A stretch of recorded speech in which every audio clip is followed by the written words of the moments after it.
السلام علیکم ورحمۃ اللہ وبرکاتہ۔ اعوذ باللہ من الشیطان الرجیم، بسم اللہ الرحمن الرحیم۔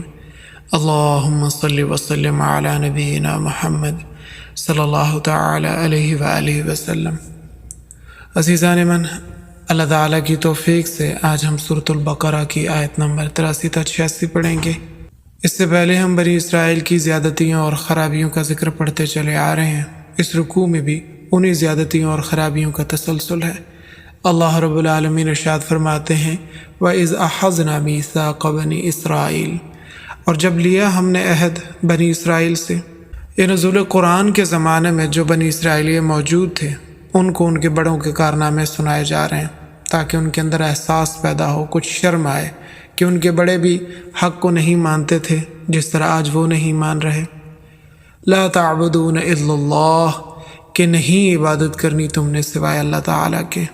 عبادت صرف اللہ تعالیٰ کا حق ہے۔ یہ اسلام کا بنیادی مسئلہ ہے، یہ اسلام کی بنیادی دعوت ہے، اور جتنے بھی پیغمبر دنیا میں تشریف لائے ہیں، صاحب تفسیر نقل کرتے ہیں، انہوں نے پہلا سبق یہی دیا ہے اپنی قوم کو، یا قوم اعبدوا اللہ ما لکم من الہ غیرہ، اے میری قوم اللہ تعالیٰ کی عبادت کرو، اس کے سوا کوئی تمہارا معبود نہیں، کوئی تمہارا حاجت روا، داد رس، مشکل کشا نہیں ہے، صرف ایک اکیلا اللہ۔ اور دوسرا حکم اللہ رب العالمین نے دیا وبالوالدین احسانا، اور والدین کے ساتھ اچھا سلوک کرنا، اللہ تعالیٰ کے سوا کسی کی عبادت نہیں کرنی، اور والدین کے ساتھ حسن سلوک سے پیش آنا۔ یہ ایسے احکامات ہیں جو حضرت آدم علیہ السلام سے لے کر آخری پیغمبر حضرت محمد مصطفیٰ صلی اللہ تعالی علیہ وآلہ وسلم تک ہیں۔ والدین کے ساتھ اچھا سلوک کرنا اور ان کی ہر وہ بات ماننا جو اللہ تعالیٰ اور اس کے رسول کے خلاف نہ ہو۔ چنانچہ شاہ عبدالعزیز محدث دہلوی رحمہ اللہ تعالی علیہ اس کے متعلق ایک فقہی ضابطہ بیان فرماتے ہیں کہ ماں باپ اگر ایسے حکم کو چھوڑنے کا حکم دیتے ہیں جو اللہ تعالیٰ کی طرف سے فرض یا واجب ہے تو پھر ان کی بات نہیں ماننی۔ مثال کے طور پر اگر کہیں کہ نماز نہ پڑھو یا روزہ نہ رکھو، جیسے عورت کے اوپر شریعت نے پردہ فرض کیا ہے اور وہ اسے کہیں کہ تم پردہ مت کرو، تو ایسی بات جو اللہ تعالیٰ کی طرف سے فرض یا واجب کے درجے میں آتی ہے اس سے اگر والدین منع کرتے ہیں تو پھر یہاں ان کی بات نہیں ماننی۔ حضرت صلی اللہ تعالی علیہ وآلہ وسلم کا فرمان ہے لا طاعۃ لمخلوق فی معصیۃ الخالق، رب تعالیٰ کی نافرمانی میں مخلوق کی اطاعت جائز نہیں ہے۔ اور اللہ تعالیٰ نے قرآن پاک میں ارشاد فرمایا وَإِن جَاهَدَكَ عَلَىٰ أَن تُشْرِكَ بِي، اور اگر تجھے تیرے ماں باپ مجبور کریں میرے ساتھ شرک کرنے پر، مَا لَيْسَ لَكَ بِهِ علم، جس کا تجھے علم نہیں ہے، فَلَا تُطِعْهُمَا، تو ان کی بات بالکل نہیں ماننی۔ اور جو احکامات ان سے کم درجے میں آتے ہیں ان کے بارے میں کچھ سہولت اختیار کی جا سکتی ہے، جبکہ وہ احکامات جو مستحب ہیں یعنی کر لیے جائیں تو ثواب ہیں، نہ کریں تو گناہ کوئی نہیں، یعنی نفل اعمال ہیں، ان سے اگر والدین منع کرتے ہیں اور اس کے بدلے میں اپنی خدمت کا حکم کرتے ہیں تو پھر ان کی خدمت کو مقدم جانو، ان کی خدمت میں پیش رہو۔ اس کے بعد اللہ تعالیٰ ارشاد فرماتے ہیں وَذِي الْقُرْبَى، اور قریبی رشتہ داروں کے ساتھ اچھا سلوک کرنا، بول چال میں، لین دین میں ان کا پورا خیال رکھنا، وَالْيَتَامَى، اور یتیموں کے ساتھ اچھا سلوک کرنا۔ یہ تمہارے فرائض میں داخل ہیں کہ اپنے محلے میں، شہر میں، قصبے میں یتیموں کو تلاش کرو اور ان کی ضرورتوں کا انتظام کرو اور ان کو پورا کرو، نہ کہ تم اس انتظار میں بیٹھے رہو کہ یتیم تمہارے پاس آئیں گے۔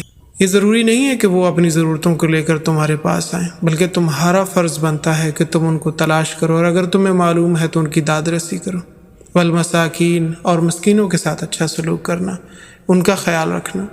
مسکین اسے کہتے ہیں جو صاحب نصاب نہیں ہوتا، یعنی تھوڑی بہت آمدن ہوتی ہے مگر اخراجات آمدن سے زیادہ ہوتے ہیں، اور اخراجات سے مراد جائز ضروریات ہیں، نہ کہ آج کل کی عیاشیاں اور آسانیاں۔ وقولوا للناس حسنا، اور کہو لوگوں کو اچھی بات، کسی کو چڑھانے والی بات نہ کرو، اچھے انداز میں بات کرو، ٹیڑھی بات مت کرو، ضد کی بات مت کرو، شرافت اور ادب کو دوران گفتگو ملحوظ رکھو، کیونکہ بہت سارے جھگڑوں کی بنیاد غلط گفتگو ہوتی ہے۔ مثال کے طور پر کسی نے کسی کے ساتھ فحش مذاق کر دیا، سامنے والا برداشت نہ کر سکا، اس بات پہ جھگڑا شروع ہو جاتا ہے، بات قتل و قتال تک چلی جاتی ہے۔ لہٰذا زبان کو بہت محتاط استعمال کرنے کا حکم ہے۔ وَأَقِیمُوا الصَّلَاةَ، اور نماز کو قائم کرو۔ ان لوگوں پر صرف 2 نمازیں فرض تھیں، یعنی بنی اسرائیلیوں کے اوپر محض 2 نمازیں فرض تھیں۔ وآتوا الزکوٰۃ، اور زکوٰۃ دیتے رہو۔ نماز کا ان کو بھی حکم تھا، زکوٰۃ ادا کرنے کا ان کو بھی حکم تھا جیسے ہمیں ہے، مگر ان کی 2 نمازیں تھیں، ہماری 5 نمازیں۔ وآتوا الزکوٰۃ، ان پر زکوٰۃ کا حکم بنسبت ہمارے سخت تھا، ہم پر زکوٰۃ 40واں حصہ ہے، ان پر 4تھا حصہ فرض تھا، یعنی 400 روپے میں سے ان کو 100 دینا پڑتا تھا، 4000 میں سے ان کو 1000 دینا پڑتا تھا، اور ہمیں 100 میں سے 2.5 روپے اور 1000 میں سے 25 روپے دینے کا حکم ہے۔ اللہ تعالی ہمیں توفیق عطا فرمائے، جو صاحب نصاب ہیں ضرور اس چیز کا اہتمام فرمائے۔ بڑی سہولت ہے اللہ تعالیٰ کی طرف سے ہمارے لیے، اور اللہ تعالیٰ نے بنی اسرائیلیوں سے ان کاموں کا پختہ عہد لیا تھا جن کا تذکرہ بھی ہم نے کیا۔ ثم تولیتم، پھر گئے تم، الا قلیلا منکم، مگر بہت تھوڑے سے تھے جنہوں نے ان احکامات کی پابندی کی، اکثریت بالکل ان سے غافل ہو گئی۔ جس طرح آج کل دیکھ لیں کتنے لوگ ایسے ہیں جو نماز کے پابند ہیں، اور کتنے ایسے لوگ ہیں جو صاحب نصاب ہیں اور زکوٰۃ ادا کرتے ہیں، کتنے ہم میں سے ایسے ہیں جو یتیموں مسکینوں کا خیال رکھنے والے ہیں۔ جو چیز واضح ہو اس کا کیا بیان کرنا، آپ کو بھی پتہ ہے، مجھے بھی کسی حد تک پتہ ہے۔ اور اس زمانے کے بنی اسرائیلیوں، یعنی جب قرآن اتر رہا ہے تو اس دور کے اندر جو ان کی اولاد موجود تھی حضور علیہ الصلوۃ والسلام کے ارد گرد، ان کو مخاطب کر کے کہا جا رہا ہے وَأَنْتُمْ مُعْرِضُونَ، اور تم بھی ان چیزوں سے اعراض کرنے والے ہو، یعنی جو احکامات تمہارے لیے آئے ہیں تم بھی ان کو نہیں مانتے۔ آگے بھی بنی اسرائیلیوں کے عہد شکنی کا ذکر ہے۔ اللہ تعالیٰ نے ان سے 3 وعدے بھی لیے تھے۔ پہلا وعدہ یہ لیا تھا کہ کسی کو ناحق قتل نہیں کرنا، جس طرح آج کل چھوٹی چھوٹی معمولی باتوں پر قتل ہو جاتے ہیں، لین دین پر، رشتہ ناتوں پر قتل ہو جاتے ہیں، اس وقت بھی اسی طرح ہوتے تھے۔ تو پہلا وعدہ یہ تھا کہ اللہ تعالیٰ فرماتے ہیں وَإِذْ أَخَذْنَا مِيثَاقَكُمْ، اور جب ہم نے تم سے پختہ عہد لیا کہ اے بنی اسرائیلیوں لَا تَسْفِكُونَ دِمَاءَكُمْ، نہیں بہاؤ گے تم اپنے خون۔ اپنے سے مراد برادری اور رشتہ داروں کا قتل کرنا، یہ اپنے خون جیسا ہی ہے۔ حقوق العباد میں سب سے بڑا گناہ صاحب التفسیر نقل کرتے ہیں کہ قتل ناحق ہے، اسی لیے قیامت والے دن بندوں کے حقوق میں سب سے پہلے قتل کا مقدمہ دائر ہوگا، اور حقوق اللہ میں سے سب سے پہلا نماز کا سوال ہوگا۔ لہٰذا اس چیز کو سامنے رکھ کر ہمیں اپنی اصلاح کرنی چاہیے تاکہ اللہ تعالیٰ کے سامنے سرخ رو ہو جائیں۔ دنیا میں تو لوگ دعو وغیرہ لگا لیتے ہیں، جھوٹ بول لیتے ہیں، دھوکہ دے لیتے ہیں، عدالتوں سے بچ جاتے ہیں، سفارشیں کروا لیتے ہیں، دعویٰ بول لیتے ہیں، مگر اس سچی عدالت میں کوئی کسی کو دھوکہ نہیں دے سکے گا، اور نہ ہی وہاں جھوٹ بولا جا سکے گا، نہ ہی وہاں کوئی مدد کرنے کے لیے آئے گا۔ اگر وہاں کوئی جھوٹ بولے گا تو اللہ تعالیٰ فرمائیں گے انظر کیف کذبوا علی انفسہم، دیکھو کیسے اپنی جانوں پر جھوٹ بول رہے ہیں۔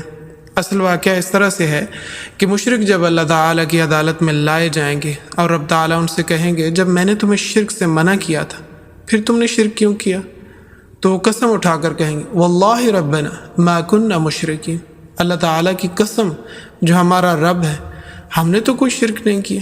اس وقت اللہ تعالیٰ فرمائیں گے انظر کیف کذبوا علی انفسہم، دیکھو ان کو کیسے جھوٹ بولتے ہیں اپنی جانوں پر۔ اور دوسرا وعدہ وَلَا تُخْرِجُونَ أَنفُسَكُم مِّن دِيَارِكُمْ، اور نہیں نکالو گے تم اپنی جانوں کو، یعنی اپنے لوگوں کو، اپنی برادری اور خاندان کے لوگوں کو جو تمہارے ارد گرد رہتے ہیں ان کو اپنے گھروں سے نہیں نکالو گے، یعنی ان کو ان کے گھروں سے نہیں نکالو گے۔ وہ اس طرح کرتے تھے، ان میں سے جو طاقتور تھے وہ کمزوروں کو ان کے بنے بنائے مکانوں سے نکال دیتے اور ان پر خود قبضہ کر لیتے، ان میں داخل ہو جاتے۔ ثم اقررتم، پھر تم نے اقرار کیا، وانتم تشہدون، اور اس وقت کے بنی اسرائیلی یعنی رسول اللہ صلی اللہ تعالیٰ علیہ وآلہ وسلم کے دور کے اندر جو موجود تھے وہ اس بات پر گواہی دیتے ہیں ہاں ہمارے بڑوں سے اللہ تعالیٰ نے یہ وعدہ لیا تھا، اس کے باوجود ثم انتم ہؤلاء تقتلون انفسکم، پھر تم یہی تو قتل کرتے ہو اپنی جانوں کو، یعنی اپنوں کو، اپنی برادری، اپنے خاندان کے اور اپنے ارد گرد بسنے والوں کو، وتخرجون فریقا منکم من دیارہم، اور نکالتے ہو ایک گروہ کو اپنوں میں سے، ان کے گھروں سے۔ قتل نہ کرنے کا وعدہ بھی تھا جو تم نے پورا نہیں کیا، اور گھروں سے نہ نکالنے کا وعدہ بھی تھا جو تم نے پورا نہیں کیا۔ تظاہرون علیہم، چڑھائی کرتے ہو تم ان پر، بالاثم والعدوان، گناہ اور زیادتی کے ساتھ۔ عزیزان من، رب تعالیٰ کے حکم کو توڑنے کو اثم کہتے ہیں، اور بندے کے حق کو ضائع کرنے کو عدوان کہتے ہیں۔ اور رب تعالیٰ نے حکم دیا کہ تم قتل نہ کرو، انہوں نے قتل کر کے رب تعالیٰ کا حکم توڑا، اثم کا ارتکاب کیا، اور بندوں کو قتل کیا اور ان کو گھروں سے نکال کر عدوان کا ارتکاب کیا۔ اور تیسرا وعدہ تھا وَإِن يَأْتُوكُمْ أُسَارَىٰ، اور اگر آئیں تمہارے پاس قیدی بن کر تو فَادُوهُمْ، فدیہ دے کر ان کو چھڑا لیتے ہو۔ مدینہ طیبہ میں دو بڑے قبیلے تھے، اوس اور خزرج، جو اکثر آپس میں دست و گریباں رہتے تھے۔ یہودیوں کا قبیلہ بنو قریظہ اوس کا حامی تھا، جبکہ بنو نذیر قبیلہ خزرج کے طرفدار تھے۔ ان کی آپس میں اکثر جنگیں ہوتی رہتی تھیں۔ جب ایک قبیلہ دوسرے پر غالب آ جاتا تو ان کو قتل بھی کرتے، ان کو گھروں سے بھی نکالتے، ان کے گھروں کے اوپر ناحق قبضہ بھی کرتے اور ان کو قیدی بھی بنا لیتے۔ اب ان کی برادری کے لوگ جب قیدی بن جاتے تو وہ ان سے اپنی زمینوں اور اپنے باغات میں کام کرواتے اور وقت پر صحیح معنوں میں کھانا بھی نہ دیتے، پھر چندہ اکٹھا کر کے ان کو رہا کراتے، کیونکہ ان کو حکم تھا کہ اگر تمہارے آدمی گرفتار ہو جائیں تو انہیں رہا کراؤ، ان کی مالی امداد کرو۔ تو اس حکم پر تو عمل کرتے تھے۔ وَهُوَ مُحَرَّمٌ عَلَيْكُمْ إِخْرَاجُهُمْ، حالانکہ حرام تھا تم پر ان کو گھروں سے نکالنا۔ اس حکم پر عمل نہیں کرتے تھے، پہلے دشمنوں کے ساتھ مل کر ان کو گھروں سے نکال دیتے، یہ بھی اللہ تعالیٰ کا حکم تھا کہ ایسا نہیں کرنا، مگر وہ اس کی پابندی نہیں کرتے تھے۔ پھر قیدی بنوا دیتے اور پھر ان کو رہا کروانے کے لیے چندہ اکٹھا کرنا شروع کر دیتے۔ چندہ اکٹھا کرنے میں یہ بنی اسرائیلی بڑے معروف تھے، چندہ اکٹھا کرتے، کچھ قیدیوں پر خرچ کرتے، کچھ خود کھا بھی جاتے۔ اکثر چندوں کا یہی حال ہوتا ہے۔